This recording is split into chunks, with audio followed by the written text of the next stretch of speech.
Hi, Ronan. Because We are here to record our first episode of our podcast, and it will be all about love. and we love to talk about love, don't we? You just created an Instagram account called the Love Button, which I love, by the way. Do you want to talk a little bit about that? Like, what inspired you to do that? The love button is a very simple idea that anyone, anywhere, if they want to actively contribute to the happiness, to the fulfillment of their relationship, they can go there, just scroll, put their finger in one of the tiles, and get a suggestion of something they can do now, something they can do today. And there will be, hopefully, 365 suggestions, meaning you have one for each day of the year. There's no excuse for you not to actively make your love relationship the heaven that it should be. So that's the basic idea. That's so beautiful. And I'm sure it will be a big success. Because there's also a huge need, and I think we are both very passionate on this topic of love. And we are here also because we enjoyed very much this book called The Secret Tantric Path of Love to Happiness and Fulfillment Within a Couple Relationship.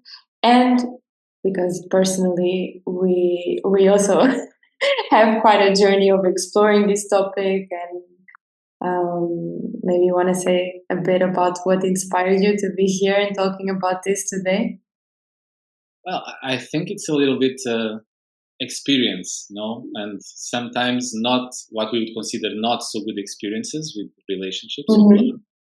That for some reason we just get it wrong, or we repeat something, and relationship after relationship, it doesn't go well. And eventually we kind of think the opposite of the title. No, we think the relationships are a path of suffering and for totally non-fulfillment.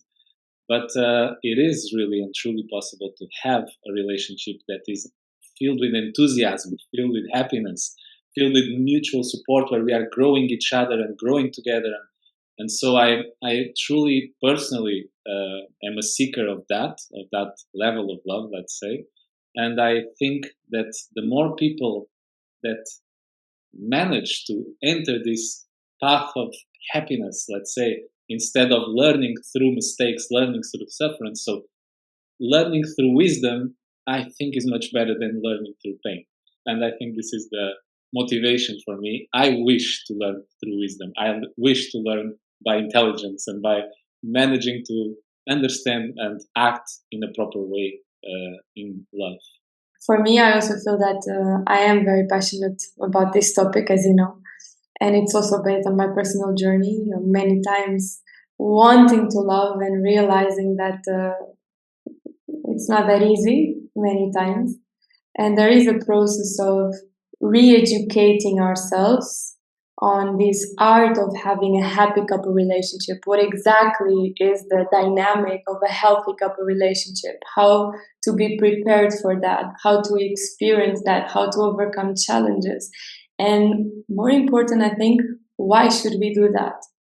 Right? Like this remembering somehow, or having present with us, what is the reason that a couple together that mutually loves each other very much can be such a powerful experience and such a transforming experience, where we can really become the best human beings we can be and experience these enormous states of happiness and ecstasy, which is not really what we see nowadays, right? Yeah, and I mean, different people would have different motivations. So, for instance, an extremely ambitious and career-oriented person would maybe consider this a lesser knowledge. Why to waste my time on relationships when I just want to reach the top of my career or build my business? But funny enough, the skills that you acquire by having to create and to nourish and to maintain a healthy relationship, they are useful across the board.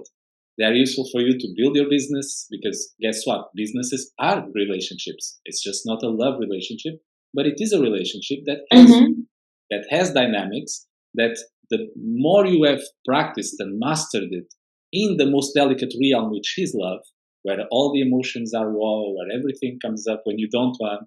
So the more you mastered a relationship, a healthy, beautiful, powerful relationship, the more you'll be successful, the more you'll have your dreams come true, your business thrive, because the same pattern you'll use to build up the relationship will be used to build up your business. You start your business not by the top, you start by the foundation, right? The same with love. If you want it to be healthy and to be long lasting and to be ecstatic, as you're saying, I love that word, because many relationships, the successful ones, they kind of goes down into a good friendship. It's not anymore ecstatic. It's nice. We are happy, but it's not effervescent. And as Yeah. you know, on this path that we are, and what we are actually trying to share with people, is how ecstatic it can be, how amazing it can be, because it's like we are speaking a different language when we tell people about happiness and fulfillment. They will read it as they are, how they interpret happiness and fulfillment, which for many people is, yeah, we don't fight. We are not killing each other. So it's a good relationship. No, it should be ecstasy. It should be wow. And that kind of goes into the rest of your life. When you have a ecstatic life at home, when you come to the company, you're that person that just wow shines to the whole room. Sometimes you don't even need to have this extroverted attitude. You can be a very contained person, but from you it radiates a certain wisdom, a certain love, a certain care that does change everything around. Sorry, I went too long now, but it was just to set the field. Yeah, no, it's perfect. And I think this is very common nowadays. At least I've been through that also some years ago, of thinking like that you separate things in your life, right? Like you're one person at work, you're one person in your intimate life, with your family, with your friends. And actually, no, we are the same person living all those experiences. And whatever we are feeling, we are taking that with us. So we are also taking that to work, even if we try to suppress it and to keep it cool and to kind of play a persona, so to speak, still like it's with us. And in what I'm working also with other women that are having this very big ambition in terms of their career and in these leadership positions, they are also making this shift and realizing for themselves that if they are actually nurtured in their couple relationship and they actually see that there is a point and a value of having one and making it beautiful, they also go to work much more, efficient, much more present, much more happy, and they are taking all that energy also to work. And compared with the experience where they can, yeah, be very goal driven and just focus on that, but then being very unfulfilled in their intimate life, not really managing to attract a man to have a relationship with them and to really explore fully that area. And then it comes a certain emptiness. It's like they become dry.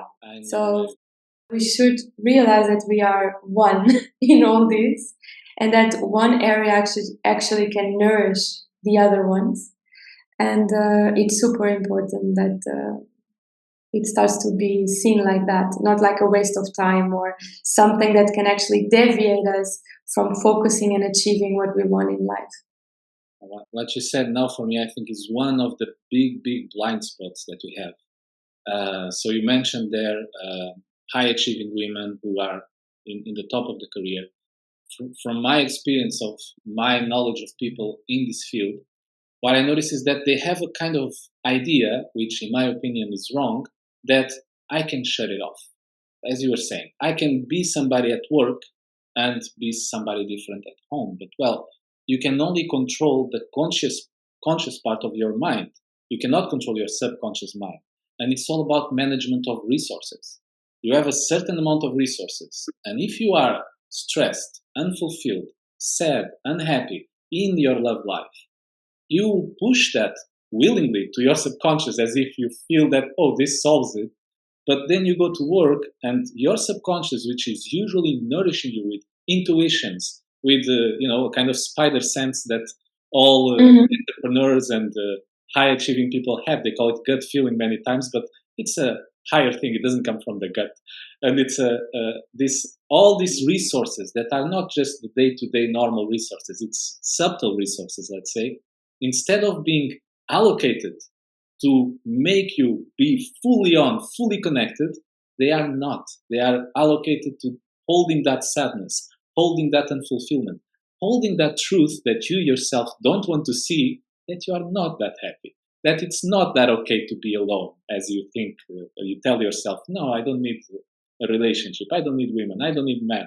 No, a part of you will be creating a cluster in the subconscious with that, which eats up your resources. And maybe you'll not see it now if you're a young entrepreneur, but you'll see it when you're 40, 50 with an accumulated stress, problems that come in your body due to that. As we know nowadays, the stress creates a lot of physical problems later.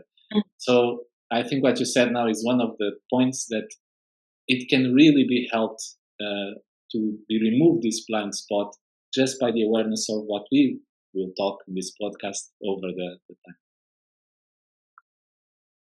Would you like to introduce the first chapter? Yeah, so this I'll just read the title, and there's the motto usually for each chapter. So I'll read the title and the motto because I think it's beautiful. And then I would like very much that we talk openly about it. We will leave the chapter itself for the curious ones, the ones who will be actually daring to explore, to go and read.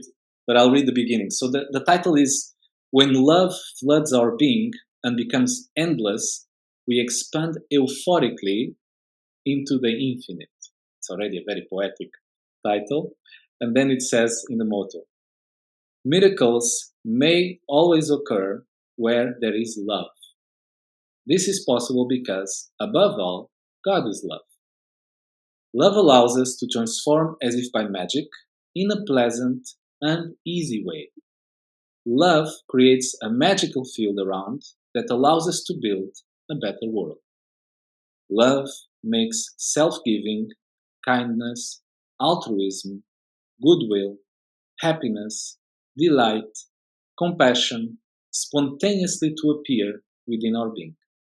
Love is the most powerful, magical elixir that we have at our disposal, which is why it is wonderful to enjoy love unceasingly. This is the motto for today. Yeah, there is a lot in that. So this, for me, has already here a lot that we could talk about, but I'll just make a few comments and then let you comment also. First, when love floods our being and becomes endless, we expand euphorically into the infinite. So something happens that makes us expand euphorically. Most of us have one memory of such event. Doesn't need to be just love. Maybe one day watching a sunset, or when we were a child, some moments when we just feel like something entered into us and burst us open, and something just made us delightful in that moment. But the most common experience of this is actually when we do fall in love, which is an endangered species, falling in love, because nowadays people have a whole different mindset, a very consumeristic and swipist mindset, and red flags and all these things, which kind of create a wall that prevents us from falling in love. Falling in love should not be a controlled thing. You should not be measuring all the dots. It should be like, it happened, and now I'm in love. What? And now what do I do with this? That's the beginning of the journey. Not, is she everything I want? Is he everything? Does he fill up all the? Then okay, then I will go. Yeah, this is mental, and mental not in the British sense of mental, which means crazy. Mental meaning it's all in your head, and love should not be in the head. Should be a little bit lower, down in the heart. So this is the first thing that I would like to note, that even if for me and you maybe this makes a lot of sense, for many people today, they do not have that falling in love experience. They have I have a chemical attraction experience, and now let me rationalize it, which is already a tragedy in my perspective. And then it says also that miracles always happen where there is love, and essentially in this famous quote from the Bible for the religious people, that God is love. And finally, I loved how it says that from the beginning, that love allows us to transform as if by magic in a pleasant and easy way.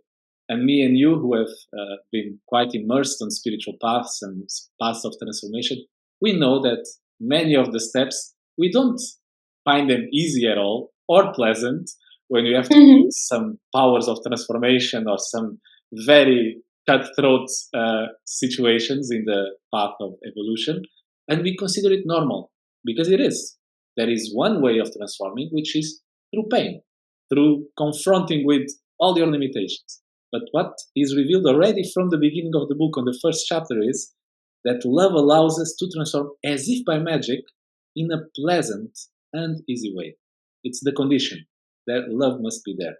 And then there is all these beautiful attributes that come with love: the kindness, self giving, altruism, goodwill, delight, compassion. So, all this that comes together with love as we allow it to come.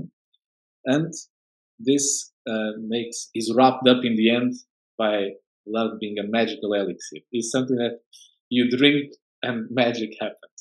So I just wanted to comment on this beautiful beginning direction for the whole journey we'll go through that sets already the bar quite high. I mean, from the start, Mhm. very high level. So sorry, again, I tend to speak too much. Do stop whenever you feel you want to say something. No, it's very good. Thank you so much for introducing it. And I want to break it into small parts and go with you through all of them. And I wanted to start by, first of all, connecting us and also everyone who is listening to us to this feeling when we are in love, like you said. What happens when we are in love, truly in love? And I think we can all agree that we feel this butterfly in our belly, one way or another. We feel like super excited. It also seems that problems that maybe usually seem big, they kind of tend to look like very small issues because we feel so good and that everything will be fine. We will find a solution, and we are naturally more relaxed with our even parasympathetic nervous system more activated than when we are like in this fight or flight mode, very stressed and actually not in connection. So I think love is bringing this state of coherence where we naturally feel more connected, connected to ourselves, connected to the one that we are falling in love with, and also, by extent, also connected with everyone and with everything. And that kind of creates this field where synchronicities start to unfold. Have you experienced this? Yeah, I absolutely love what you're saying. I used to say something long time ago because it was the most dramatic thing I noticed in my life when I was a child, let's say, a young adult, and I fell in love. And I noticed that even my boss at work that I didn't like so much, now he looked like a very beautiful man and very pleasant person because I was in love. He didn't change at all. He was still strict, disciplinary, which is nowadays I can see it's not a bad thing. But at the time I was a young adult, I didn't like his attitude. I didn't appreciate him. But when I fell in love, he was amazing. I just saw beauty everywhere. And it's exactly what you mentioned in the end: synchronicity. When you are in that field of love, things just happen. And some people have this kind of naturally, they have a kind of connection to a field of synchronicity, and they think, oh, no, no, I'm good because I already have that field. It's much bigger than you can imagine. When you put love into that already existing capacity, it will just blow up. It will just make your life miracle after miracle after miracle of things that are so unlikely to come together that you cannot deny there is some strange grace happening there. Yeah, exactly. That's also my experience and what I think brings all the magic to this state of the beginning when we just met someone or we just start to experience this feeling of being profoundly in love.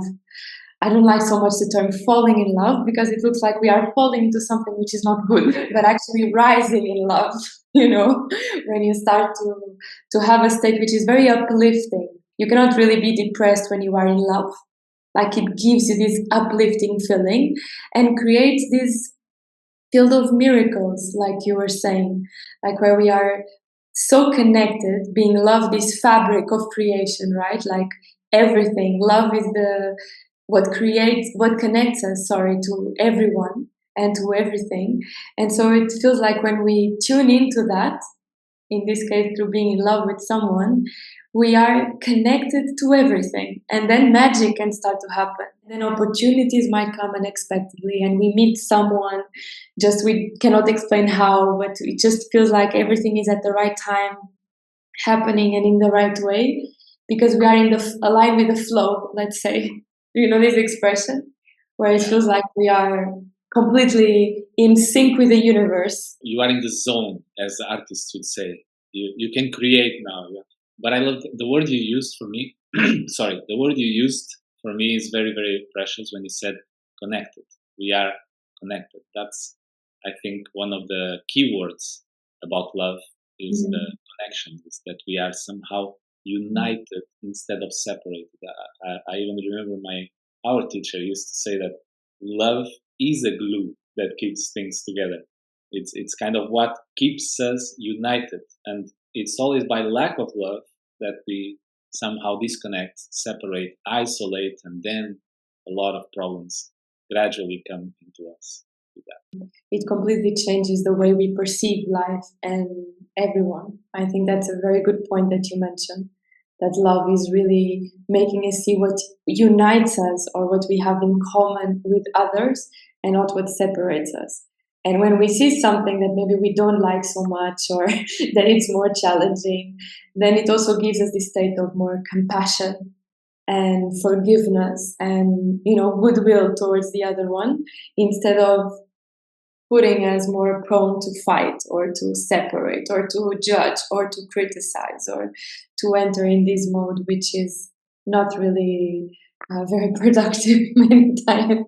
I wanted to tune into this state of how it feels when we are in love because I wanted to ask you, being this such an amazing feeling that we know that has so many benefits and so many wonderful effects, and we feel so good when we experience this, and everything flows by like by magic, and it's so amazing, and it expands to all areas of our life. We will go to work much more happy and everything. Why do you think that nowadays people are so much afraid of love? I think not only afraid. I think it's a kind of, so you are not an isolated being. You are not an island, as the saying goes. So no man is an island, and you are part of a culture. And as we shifted the culture into this more on the surface level, as we mentioned already, so nowadays the main way people get to know possible partners is online.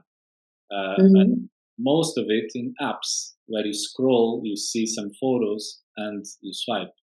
So just this cultural fact that nowadays we meet people by a superficial screen where we see very little of the depth of that person. So there's a lot more to a person than a picture and a description. Just that makes that the whole scheme is different. It removes the wisdom of the ages that we had about how love is something that will go very deep and bring out things in you, and is a commitment that you make in some way so that you can explore things that are not the normal experiences you would have, and still you stay there even if there will be a challenge, even if there will be a tension, you stay there. We remove this to an approach of it must be pleasant for me. So we just go, we have an encounter, a date, whatever people do nowadays, and as soon as it turns a little bit unpleasant, each person on their own patterns, they do it. Either they shut off, they ghost people, as they say nowadays, right? They just disappear because anyway, it's just to block something in an app and you never see each other again. Or whatever you choose to do, some people just become aggressive, or it depends on your pattern, but you are not anymore actively trying to unite, as you're saying. So you're not anymore actively trying to create a relationship. Now you're just protecting and defending and trying already to search for where is the next pleasant experience? Who is the next person? Who is the next? This one didn't work. Well, you didn't work. You didn't do what it's meant to be done when you're doing this path. So I think I don't think it's just people who are afraid. It's just culturally you don't have that tool. something is shifted, and there is very, very few interest. Few interest is not a correct word. There's not too much interest to actually go deep into exploring how it should be done and then changing.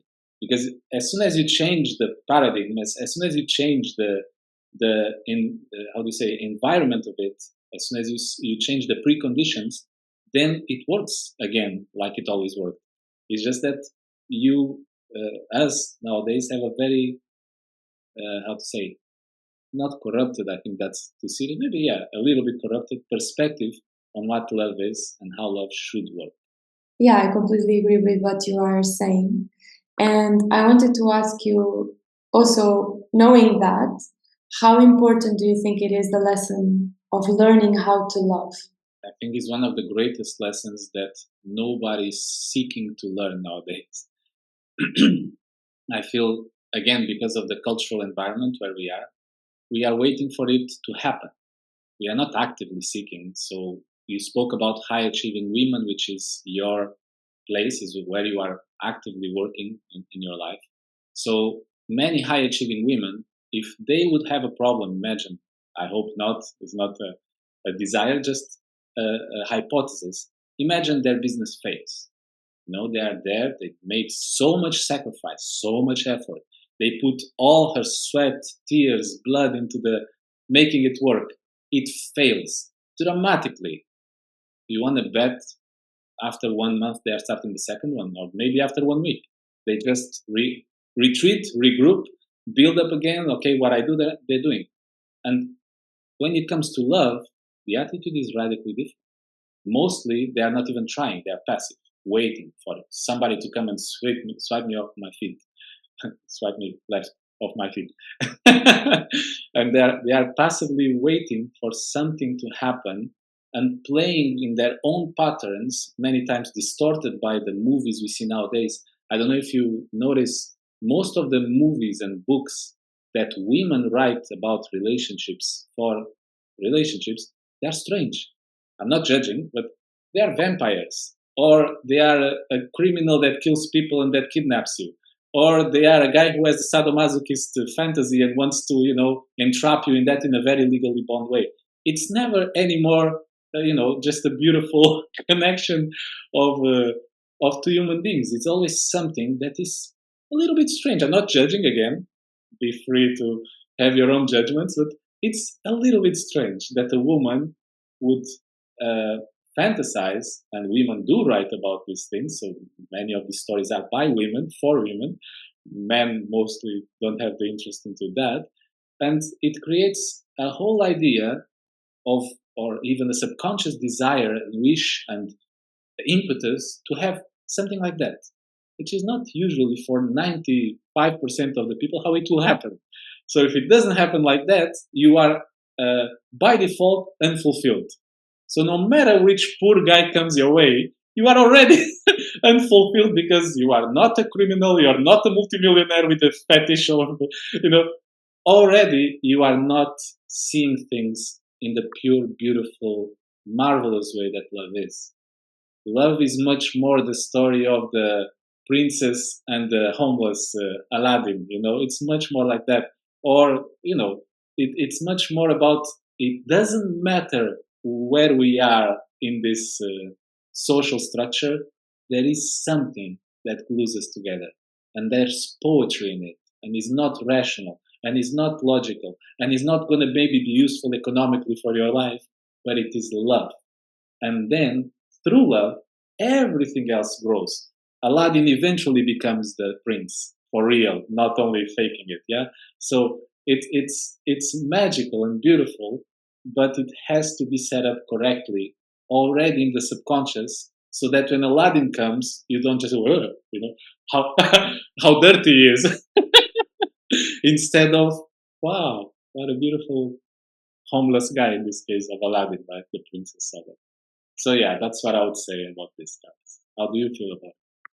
Well, I think that regardless of how it manifests, like all these kind of things of searching for, like you were saying, or writing about the criminal or the guy who does all these things, I think they are just like these superficial aspects.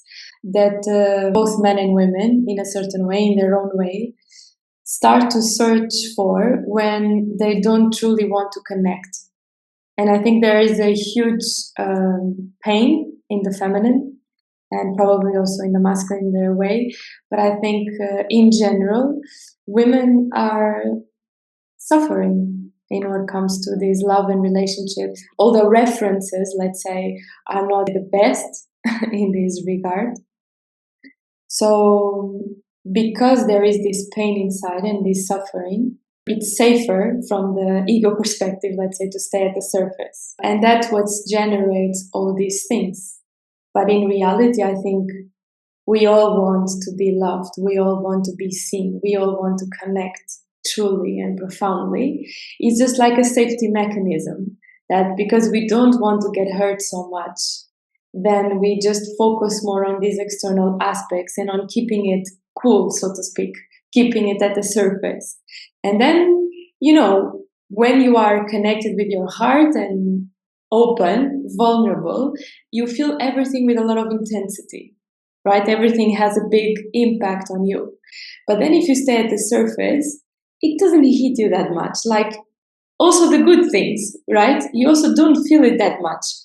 And then what is the mechanism to try to bring intensity to the surface? Is to start to try all kind of crazy, stupid things. And maybe, yes, I am judging a little bit because I see the mechanism. It's when you start to think that for example, an erotic, intimate experience to be super intense, super fulfilling, super amazing, you need to, I don't know, drop wax, from the candles on top of you because you feel the heat and try all these different things that sometimes are even hurting you, physically, just to bring that sense of intensity, that feeling of being alive, you know?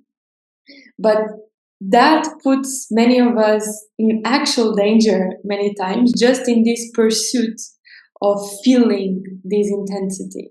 When in reality, if we would just, drop these all these barriers and protections and not be afraid of being open, vulnerable, connected, of loving, and being loved, we will get to that healthy intensity which never puts us in danger in that respect, let's say at least physical danger. Right? And we will experience this very penetrating intensity where we feel more alive than ever in a way which doesn't have bad consequences for us at any level.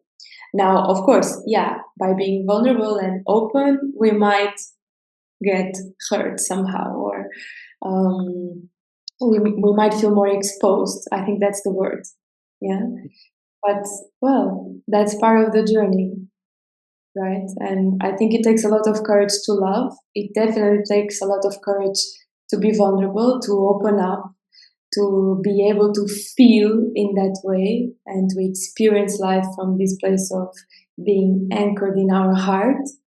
But still, it's much more worth it. I absolutely agree with everything you said now, and I love the analogies you used. This search for intensity is a big, big driver on society. And people fall into all kinds of things, even drugs. All that is a search for intensity, for an experience that is overwhelming you. Actually, most of the things we do is searching for such an experience. Even music, theater, we go there for having a certain experience. We are searching something. And of course, in intimacy, the search for this, and I love how you put it there about the intensity being on the surface or having the deep intensity. Because I think if I reduce my search to intensity to the capacity of my senses to perceive and feel, it's always limited. I mean, where is the limit? I cut off an arm to be intense, but there is a limit, right? You cannot do more with that body than a certain limit. But when you move that intensity into the depth of your emotional heart and to your beautiful energy, let's call it like this, then there the intensity can grow much, much more, because it's not limited by a physical movement, by a physical action, by a wax or a whip or whatever you like to create intensity with in intimacy. It's always much, much better to find intensity in the depth, in the subtle, let's say. And the second thing you were saying about how then you move from this surface in a protected way. You don't move from, you move into the surface level to be protected. I usually like the analogy of when you learn to walk. It would be very, very hard to learn to walk if you're not willing to bang your ass against the floor a few times, if you're not willing to bang your head against the corner of the table a few times. You will get hurt learning to walk. You will get hurt learning to ride a bike. You will get hurt doing most of the things that are interesting to do in life. That's just how it is, but it can be a very healthy pain, let's say, if we can put it like this. It's not healthy pain, but it's like it's a process of growing. Okay, let's put it even more simple. Your bones, when they are growing, they give you some little itch inside. It's not pleasant usually, but it's growing. So the same with love. If we are not willing to accept a transformative itching in our relationship or in our search for a relationship, if we are not willing to be out of comfort, if we are not willing to risk, if we are not willing to go against our own pattern, which should be, oh no, I never approach, I avoid. If you don't go and say something and risk to say something stupid and risk to be humiliated or put to shame, if you don't risk falling on the ground, it will be very hard to rise through it. And as you also hinted very correctly, love is a school. It's meant to teach us things. We are learning to fly, We learned already to walk. We hurt ourselves a little bit to learn to walk. Now we are learning to fly. And to learn to fly has the same structure. We will bang a little bit against the walls here and there, and we don't see a tree and we just crash into the branches.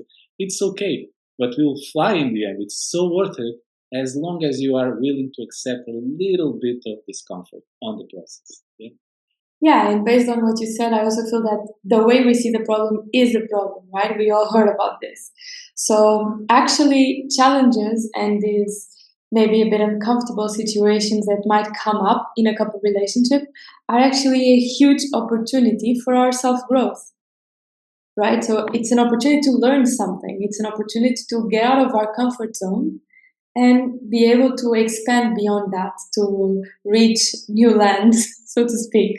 And I think it's really a shift of paradigm when we start to see it like that, not as something that we try to avoid, but actually something that even creates a bit of this inner excitement that, oh, we have a challenge to solve, And it's a completely different attitude. Instead of thinking that it's like the end of the world and focusing just on it as a problem, as something we would prefer not to have, to actually create this attitude that no, it's coming because it's revealing something.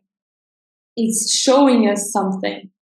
And then wanting in a very open way to discover what it is and to create, go back to harmony from that. So to learn the lesson that makes that unbalanced situation or that issue that came is not happening anymore because we solved it, not because we put it under the carpet. This actually reminds me also of such a key and important aspect that is present in this chapter, which is also quite a shift of paradigm in what comes to this, because it's telling us that the greatest happiness of a lover is to make his or her beloved as happy as possible, which is usually not the way we live relationships. At least I speak for myself. For many years, I thought it's very much about taking. Like, I want this relationship to make me happy.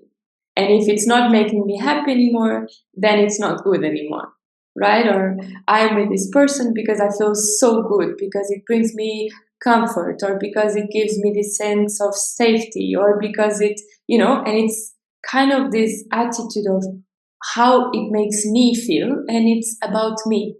And it was such a journey over these 8 years of study and practicing Tantra and deepening all this knowledge of couple relationships, understanding the mechanisms, right? The dynamics of a healthy couple relationship, that I discovered that it's actually much more about giving than taking. Totally. I think it's exactly as you said. It's to shift the paradigm completely is the enticing part. So, for instance, I'll start commenting from what you said before. Just this change of attitude that the relationship usually goes okay in a stable mode. So it's not nothing spectacular happening, but it's not a problem. Yeah, just day to day life, which is very busy for most people. But then something happens. And for a couple who is not initiated into this way of how love is supposed to burst out into ecstasy, when there is a problem, they go, oh, I knew it. Again, it doesn't work. Oh, love, it's always the same. Men are all the same. Women are all the same. Oh, big problem. While the correct attitude, if you manage to make this shift into what you said, we are here to learn something, it will actually enrich us. If you see the moment the problem comes, when you see the crisis, and you go all in, you go, wow, okay, finally, we have something to learn. So your resources, which are usually externalized to other things, to your business, to your life, to what your projects are, now you direct a good part of those resources to the relationship, to solving that one knot in the relationship, to unlock that door that is now you're banging against it as a couple, right? So when you change this already, it's amazing because your whole attitude when a problem comes in a relationship is, roll up the sleeves and, okay, I'm going to learn something now because we are really not seeing eye to eye. For sure, I have a blind spot and I will learn, I will grow, I'll become better through this. And this again, this attitude unifies you with the other one. The other one is a partner in this game. So it's not like you are angry at them because they created the crisis. You welcome the crisis. You welcome the challenge because you want genuinely to grow. And a very good setup for this growing process is also, for instance, a very classical book in relationships is this with the 5 love languages, where that very sweet author presents this idea of the love bucket. I have a bucket, you have a bucket, it's my responsibility to fill up your love bucket. And your love bucket only fills up with what you like to have in your bucket. So he speaks about the 5 languages, right? We'll not talk now about it. It's just I wanted to mention this brilliant idea of I am responsible to fill up the bucket of my beloved.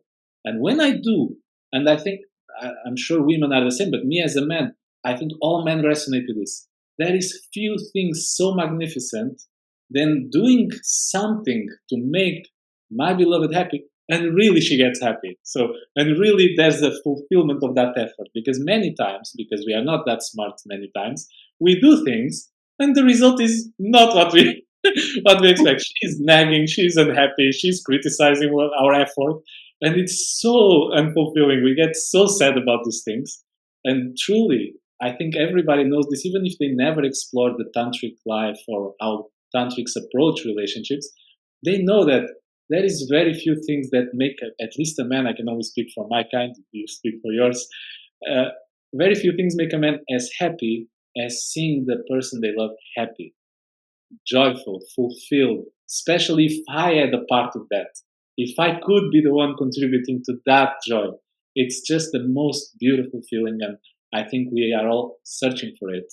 And I hope more and more people reading this book, taking a workshop, going and exploring how does this work, they can have this beautiful happiness of making the other one happy. It's brilliant what you said, Carlos. Thank you very much for that. In the beginning, it's natural. In the beginning, we are not thinking to take what we are taking from it. We are naturally givers, right? You don't go to a date and you think like, let's wait to see what I feel to see if I bring her flowers. You might just feel inspired to, yeah, I'm taking the flowers anyway, regardless of the outcome of it. So we are naturally in tune with giving when we are in love. And then it's like you said, after a while, the relationship has this tendency to start to let's say, if we don't do something about it consciously, to put us in this passive mode of being more focused in what we are getting than what we are giving. We will deepen this notion in further episodes for sure, because it's such a fundamental thing. This shift from focusing in actually what we can give, and that's the key. Because every time that we find ourselves thinking, but then what about me? Because I cannot control if the other one will give me. So then, if I'm not concerned with that, what about me? And again, the big lesson and the big secret is to be the first one given, to give actively, because through resonance, through us doing that and giving, we also inspire the other one to give as well. I want to thank you very much for starting this podcast with me. And I think it's so beautiful and so important that we deepen the knowledge of this book and share it in a very practical way through our experience. Maybe sometimes we invite some guests, but to see the practicality of it, how we can start to live a tantric life, let's say, and more conscious relationships that actually make us happy, fulfilled, and that are healthy, that are really as they are meant to be, and not the source of suffering or something that is not good to search for, to look for, or to aim for. And so I want to thank you very much for doing this, and I'm very excited for our next episode. Me too. Thank you, Carlos.